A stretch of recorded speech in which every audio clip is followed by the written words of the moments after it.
Chers amis de Saint-Antoine, bonsoir. Écoutez, voilà, je ne fais pas semblant, il fait froid ici. Nous sommes partis ce matin, 11 degrés, on a eu un changement de température de temps.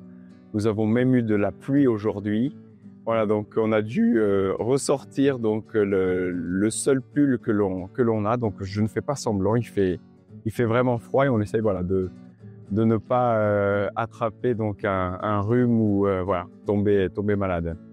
Mais sinon, donc, on a eu une étape plutôt tranquille entre Bourganeuf et Monteil-au-Vicomte. Aujourd'hui, on est arrivé donc à Aubusson, donc ça sera notre étape suivante parce que donc on n'avait pas de logement à Monteil-au-Vicomte parce que c'était vraiment un petit village perdu voilà dans la nature, mais avec une grande beauté. Nous avons, je pense, croisé à peu près 3 voitures sur le chemin et on a croisé beaucoup plus de vaches en revanche. Voilà, donc non, on est toujours dans la grande nature, dans la campagne profonde et c'est vraiment magnifique parce que ça permet, voilà, tout en marchant, de pouvoir admirer vraiment ces beaux paysages.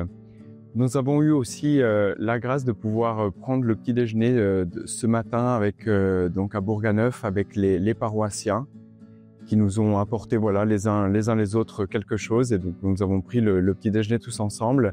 Et ensuite, pour quelques pas, nous avons eu donc des pèlerins qui nous ont marché. Alors les premiers nous ont lâché après 300-400 mètres, mais une autre personne nous a suivis un peu plus longtemps. Et après, Christian nous a rejoint aujourd'hui. Vous le verrez, celui avec la barbe blanche et grise. Donc on a beaucoup ri avec lui parce qu'on lui a dit donc qu'on trouvait qu'il ressemblait à Gandalf le Gris ou au Père Noël, etc. Alors, il nous avait dit que plusieurs fois on lui avait dit cela, voilà, quelqu'un d'original mais qui apporte quelque chose de beau dans notre groupe.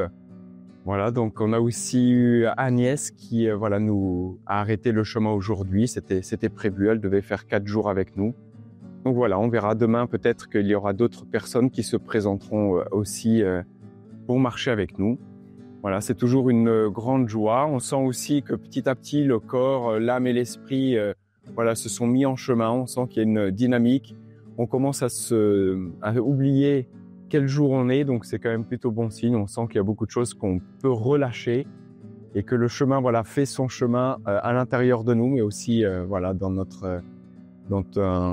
à l'extérieur, on va dire, voilà, à travers tous les beaux paysages, les belles villes que nous passons. Et ce soir, donc, nous sommes accueillis par une jeune famille, un jeune couple, voilà, qui nous ont accueillis, ouvert leurs portes vraiment gentiment. Et ce sera l'occasion aussi d'accueillir demain soir Monseigneur Éric Bidot, qui est donc l'évêque de Tulle, qui marchera une journée avec nous. Et donc, nous ferons aussi une messe ici à Aubusson, donc demain soir et après-demain soir, voilà. Mais sinon, nous continuons vraiment à tous vous porter dans nos prières et en particulier donc le frère Clément, voilà, qui a malheureusement perdu sa grand-mère aujourd'hui et que nous confions vraiment aussi à vos prières. Et nous nous retrouverons donc demain pour une nouvelle vidéo. Je vous souhaite un bon chemin à tous et en communion par la prière.